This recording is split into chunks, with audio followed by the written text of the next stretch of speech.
no sale is ever final guarantee.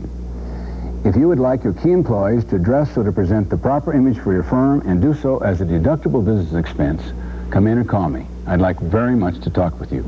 I can see that you're satisfied when you lease clothing from Reichardt's, because I'm here, I'm Bill Reichard, and I own the store.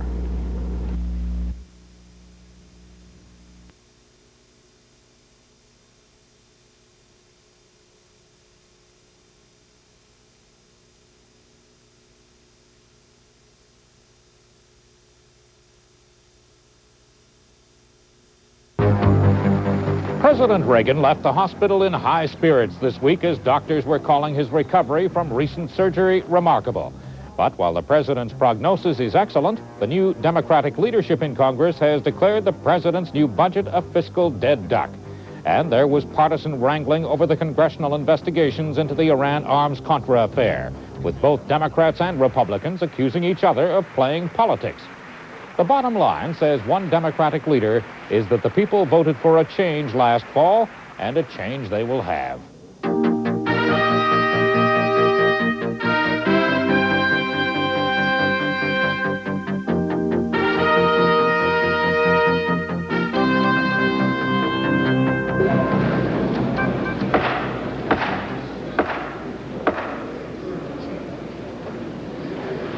The Senate will please come to order.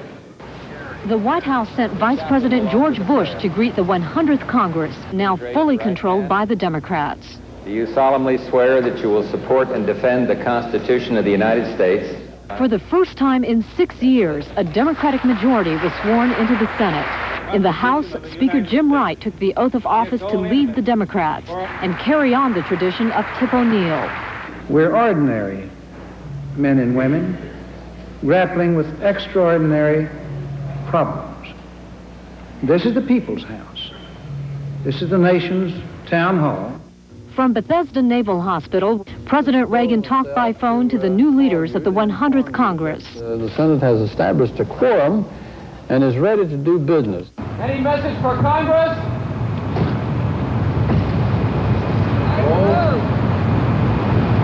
Just to be reasonable.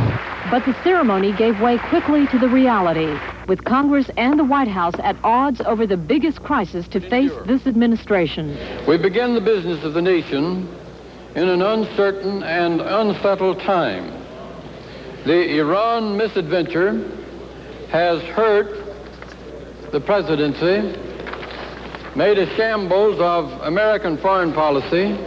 If there was still any hope of a political honeymoon, it was dashed when Democrats and Republicans immediately reintroduced the Clean Water Bill, which President Reagan vetoed last year after Congress had adjourned. I hope upon reflection that the President will see fit to approve of it. And should he decide to veto this bill, I believe the Congress will override that veto. And on day one of the 100th Congress, the president's trillion-dollar budget was also under fire. Well, I think we're going to have a very interesting year and 2 years. I do think the president started off on the wrong foot with his budget.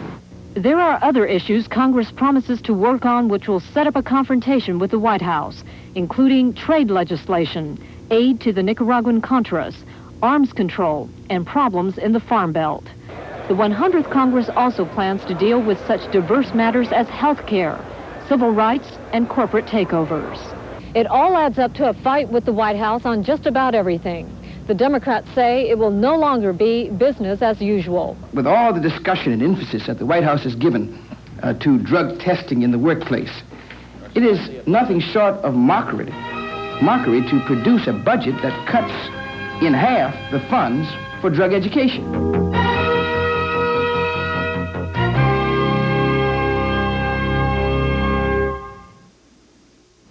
Right now, Time magazine has good news for everyone who's ever wanted to make an important phone call, but couldn't find the number. Because if you order Time now, you'll get a free gift with your paid subscription. Time's exclusive phone file. It's a combination telephone and flip file directory to keep your phone numbers where they belong, with a phone. So instead of having to reach for a number... Write it down. Oh, here it is. You just reach for the phone and the number's right there. With Time's gift, you can have all your numbers in one place. And with Time magazine each week, you can have the whole world in one place. Fascinating, exciting, entertaining, and informative. Time reaches to the heart of events and brings them home to you with a superb writing and photography that makes the experience of Time unique. And now it can be yours for almost half off the cover price. And with a thank you gift that means you'll never have to look high and low for a phone number. Instead, it'll always be at your fingertips. Time even makes it easier for you to call with push-button dialing. It has call muting for privacy and automatic redial. There's a handy pen and pencil holder, an area code directory, even a built-in clock. It's a Time magazine exclusive, and it's yours free when you subscribe for 30 weeks of Time at nearly half off the cover price. Payable in 3 easy installments of just $9.79 each. And all you have to do is call our toll-free number. What's the number? 1-800-525-5800. Got it. And with your paid subscription, you'll get Time's unique phone file free. So call now.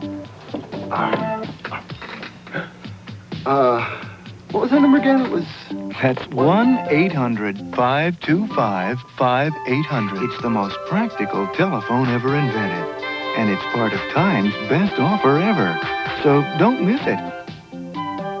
You'll never lose a phone number again. Okay, great.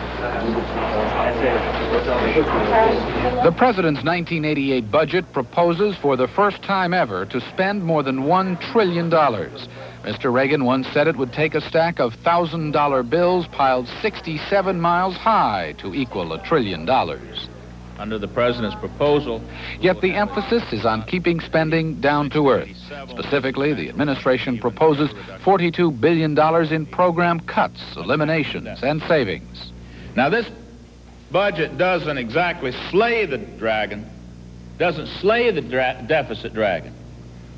Last year, remember, our budget quenched the fire-breathing part of the dragon, put the fire out.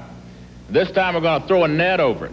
The deficit was at its worst in fiscal '86, $220 billion then. The administration's spending plan projects that it will shrink to $173 billion in fiscal '87 and just under the Graham-Rudman target of $108 billion in fiscal '88. Back on the chopping block, government loans for college students, mass transit subsidies, food stamps, public housing. Up for sale, Amtrak's busy Northeast corridor service, oil reserves in California and Wyoming, billions of dollars of government loans. Going up, so-called user fees for national parks, government-backed mortgages, Coast Guard services. Going down, the amount the government pays to farmers. Some projects would get more. AIDS research up 28%, the space program up nearly $2 billion, the National Air Traffic Control System, $1 billion for modernization. Officials are trying to minimize some of the increases. Foreign aid, for example. Secretary of State Schultz made that point by showing off an undersized budget sweatshirt. Defense is another one. It would go up 3% to $312 billion. I would rather continue to push for what we've asked, which I consider to be a very modest request. Yet officials concede the budget is already in trouble on Capitol Hill, and they're already talking compromise. Just as the tough budget season opens, the president has recommended pay increases for top federal officials. Not as much as a special commission had recommended, but pay raises nonetheless. Members of the new 100th Congress may be breaking new ground in the pocketbook as well as the history book. The president's 1988 budget plan includes some hefty pay raises for the nation's top 3,000 federal officials, including cabinet officers, judges, and members of Congress. Under the proposal, the salary of the Speaker of the House would increase from $100,800 to $115,000 a year. Other key congressional leaders would see their paychecks jump from $87,600 to $99,500, and the remaining members of Congress would get a raise from $77,400 to $89,500. By any manner of comparison, congressmen or other level 2 executives who make $77,000 are sometimes, or in some cases, 10 times underpaid from what a comparable private sector position pays. Van Orman calls the salaries of top national leaders, quote, woefully and dangerously inadequate. But the Federal Pay Commission's recommendations that congressional salaries be boosted to $135,000 a year never got off the ground. at the time when we are asking the American people to make sacrifices, it is very difficult then to suggest that that's a realistic kind of goal when we are raising the pay of members of Congress and the executives of the federal government. It's the first issue to bring together liberal consumer activist Ralph Nader and conservative activist Paul Weyrich. The question of raises for Congress and other top-level government workers is one of the most difficult faced by lawmakers. But big raises have always been voted down by Congress. It is evident from talking to the members of Congress of both parties that the leadership of both parties is determined to get this pay increase through in such a way that the members can avoid responsibility for it. Nader objects to the unconstitutionalities of process and the sneaky backdoor way of getting these salary increases. Second, that the recommendations were outrageous. Supporters of the increase for judges, including Chief Justice William Rehnquist, say better qualified people would be attracted to the higher-paying jobs. Bruce Fine screened judicial candidates for the Reagan administration. Salary played a role in the decisions of several nominees. I would say of all of the persons that I interviewed who we were seriously considering for judgeships, maybe 5 to 10% voiced some concern about the salary depression. Opponents say they're planning a court fight if the raises go through, and they're urging people to write their representatives in protest. The way the law is written, the pay hike goes into effect automatically next month, unless both houses vote to prohibit it. South Carolina's Strom Thurmond introduced a resolution Tuesday in the Senate to kill the raise, but head counters on the Hill say he doesn't have the votes to stop it. Members of Congress hope their constituents forget about the pay raise by the time the next election rolls around. While government printers were still assembling copies of President Reagan's $1 trillion budget, his budget chief was hoping for the best when the record budget reaches Congress. I hope that the approach will be one more of compromise and understanding and agreement than of outright confrontation. But the ink wasn't even dry when congressional budget experts estimated the administration will exceed lower deficit targets by as much as $19 billion. Particularly alarmed over Reagan defense spending requests, the new Speaker of the House. For him just to put it all on a credit card and send the bill to our grandchildren, we think is a cop-out. And it isn't fair or decent or honorable to future generations. And it's one thing for a Democratic-controlled Congress to sit back and say, we could do better or condemn it out of hand, but then it'll be their obligation and responsibility to come up with something better. Senate leaders were somewhat more philosophical. We Democrats are going to tackle that budget deficit. We're going to make every effort to keep it on target without sacrificing the nation's future. My own view is that the budget really isn't a budget anymore. I think it's a helpful instrument, though, a starting point that we can go to work on what we should do in the Congress. But it doesn't, I don't say it's irrelevant, but it's not much more. The president's budget arrived on Capitol Hill to the usual criticism that it gives too much to defense, too little to social programs, and may require raising taxes to bring down the deficit. One senator suggests a temporary tax just to cut the deficit.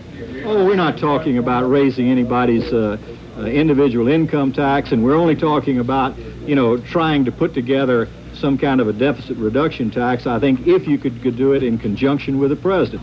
Other members of Congress insist the president's budget already has taxes in it, and so the idea of more taxes should not be rejected. When the truth is that there are significant taxes in this budget, many of them are labeled as outright taxes.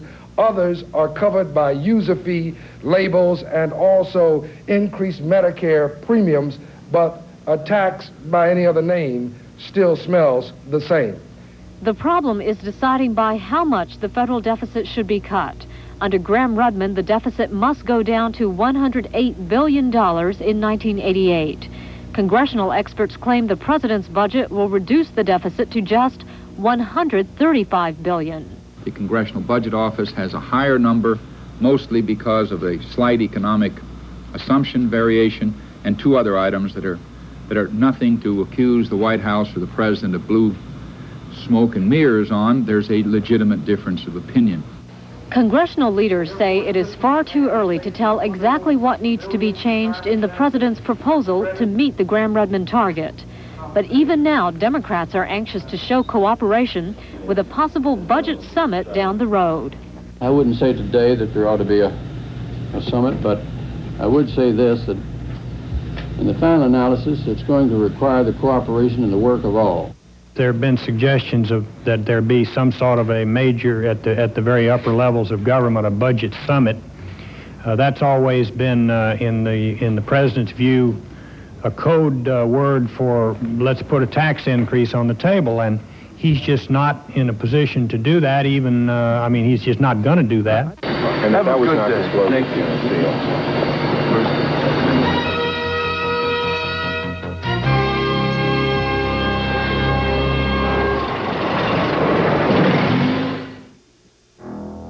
Business. These days, it's no cakewalk. You want to get ahead? Use the tools of the trade. Watch your step. Have a nice day. Use the card rated best by frequent business flyers for travel and entertainment, the American Express card. And use United Airlines to give you more flights to more top business centers. Tough climb, huh? Yeah. Look, you know where you want to end up. Wow. Nice view. Why not make it a little easier on yourself getting there?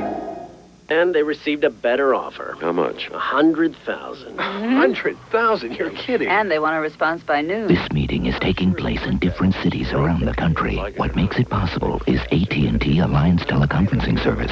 What's incredible is it sounds like it's taking place in the same room. It's too risky. Let's be smart. Raise it by 20, but no higher. I agree. Set up your own phone meeting with a touch-tone phone. 0700-456-1000.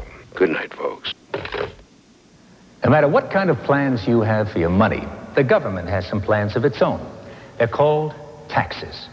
Now, taxes may be inevitable, but the Wall Street Journal contends that they're also controllable.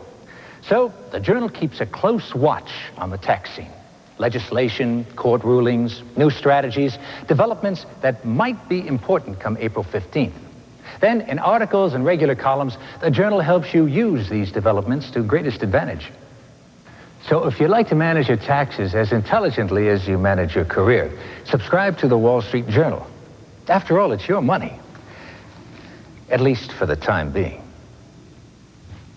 Call 800-334-6600 for this special introductory offer. 13 weeks for just $29.75 with a money-back guarantee. 13 weeks, $29.75. Phone 800-334-6600 now for the Wall Street Journal. The Senate Intelligence Committee voted late Monday not to release a 150-page report on the Iran-Contra arms connection. We cannot answer the question yet, as I've said before. Has the law been broken? And if the law was broken, who broke the law? Now, that's what the American people want to know. I believe making available information that can be made available has been declassified, sanitized, would put to rest some of the inaccurate stories that appeared in the front pages of the American papers and the nightly news and everywhere else. So, the Iran-Contra controversy took an ironic twist as Washington began the first work week of the new year. There was the feisty White House communications director accusing Democrats of withholding information about the affair. Why has the Intelligence Committee thus far refused to make public the declassified report from the hearings into the Iran affair? The reason is simple.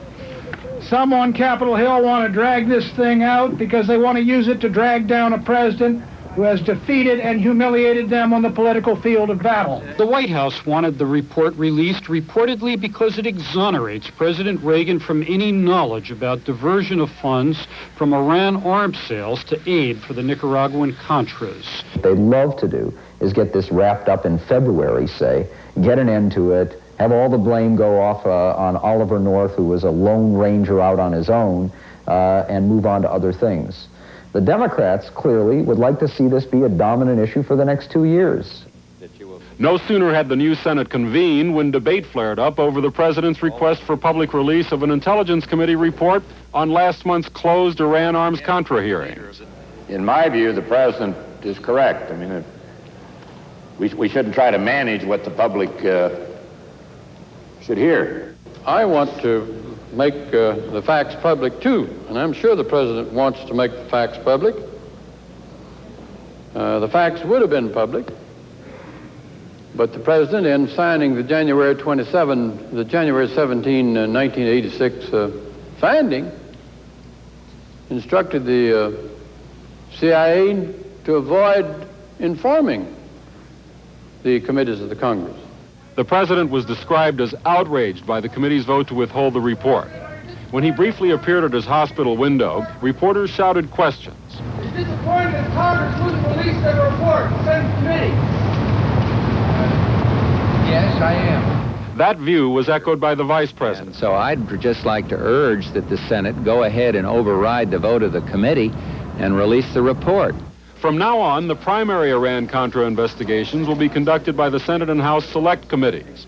But on the Senate side, even the existence of the committees is controversial. I just don't feel that another investigation, duplicating efforts, going back over the same treadmill is worth it. Republicans are concerned that the scope of the investigation is too wide and the length too long. A compromise proposal moved the termination date back from October 30th to August 1st. So formation of the Select Committee easily passed the Senate. We will have serving in the House Committee a liaison person assigned by us. They will do the same. So it will not be a situation where secretly one side is trying to outdo the other, rushing for headlines, rushing for the big leak. The 100th Congress has just begun, but clearly the time between the old political season and the new one has taken none of the steam from the Iran arms-Contra debate. One day after the Senate set up its Select Committee, the House followed suit.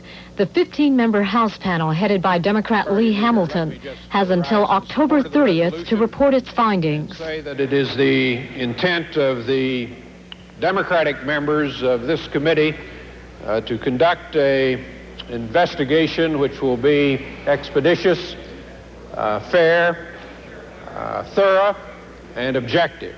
The committee will be given broad powers to look into details of and circumstances surrounding the arms sale and the diversion of funds, possible violations of law, private funding of the Nicaraguan Contras, and the role of the National Security Council. Several Republicans expressed fears that the probe would lead to what one called political cannibalism.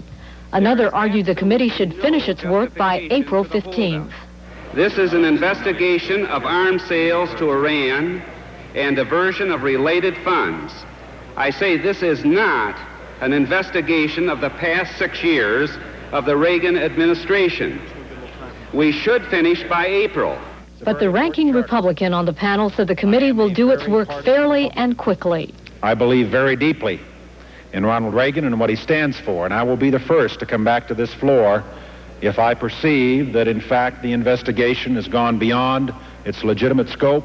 The House and Senate Select Committees, which will hear testimony from key witnesses beginning next month, plan to schedule those hearings for alternate days or weeks to prevent witnesses from shuttling back and forth. The Senate Chairman, Dan Inouye, had hoped to begin hearings in mid-February, but already he says that may be too optimistic. Inouye also says his committee may try to interview foreign heads of state, a move unprecedented in congressional investigations. President Reagan is having what doctors call an excellent recovery after surgery.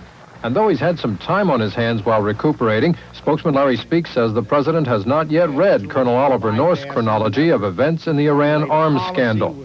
Administration officials, meanwhile, have certainly gone sour on the Marine colonel. If somebody's out to deceive you and successfully conceal something, or if somebody is just plain lying and it never happened at all.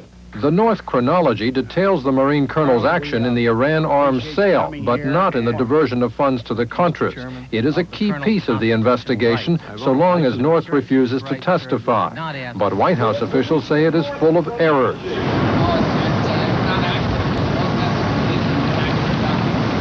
The White House will not release the flawed chronology, but would like the Senate to, along with Intelligence Committee testimony from other officials which contradicts North's version of events. The feeling at the White House is that all this would exonerate the president. Some of those people that were before the committee were not White House people. I think the president's entitled to know, the public's entitled to know what went on before that committee. Don't forget, every one of these members came out of every one of those closed secret hearings and told you of the press what went on there. But they refuse to let us see the report. Why? But the They president... got something to cover up? I don't think that report should go out because I don't think it's a complete report. It's only preliminary. The key witnesses that have a story to tell didn't tell it to this committee, and I don't think the president has served well to release it. Chairman David Boren has reservations because White House officials helped edit the committee report. The Democratic-led Senate is not anxious to do the White House's bidding. I just think that we have to be careful that we don't attempt to reach conclusions on the basis of just partial facts or just part of the picture. The president may once have called Oliver North an American hero, but now he's branded a liar, even though the colonel is still a key to clearing the president in the whole affair. Compared to this, the president's stay in the hospital has been relatively calm.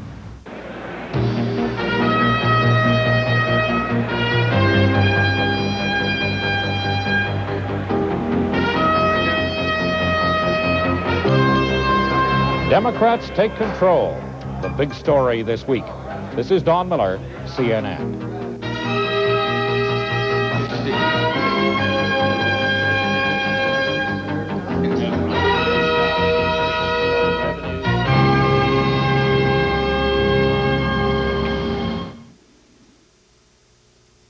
This is CNN, a service of Turner Broadcasting System.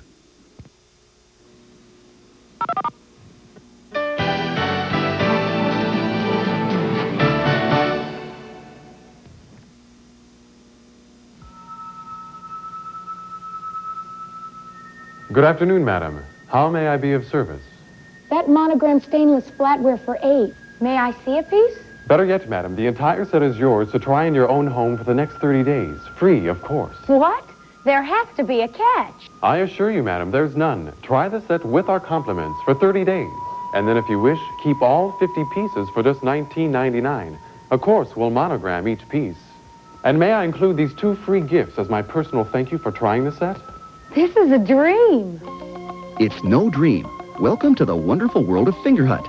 Right now, you're just a phone call away from owning a complete 50-piece table service for 8 with each piece personally monogrammed with your family initial in flowing classic English script. With credit approval, you can keep the set for 30 days free and use it as often as you want at your most elegant dinner parties or at regular family meals. This stainless has all the elegant touches of truly luxurious flatware. Flawless finish, perfect weight and balance, easy cutting serrated edges, dishwasher safe, of course. So call this number now and get 8 monogram knives, 8 dinner forks, 8 salad forks, 8 soup spoons, 16 teaspoons, plus a sugar shell and a butter knife. The full 50-piece service for 8, just $19.99 plus shipping and handling, delivered right to your door. Call and order now, and you'll also get these 2 free gifts. This handy wooden key rack, plus this great-looking wooden kitchen utensil set. Both yours to keep no matter what you decide. There's nothing to lose because you pay later in 3 low monthly payments, only after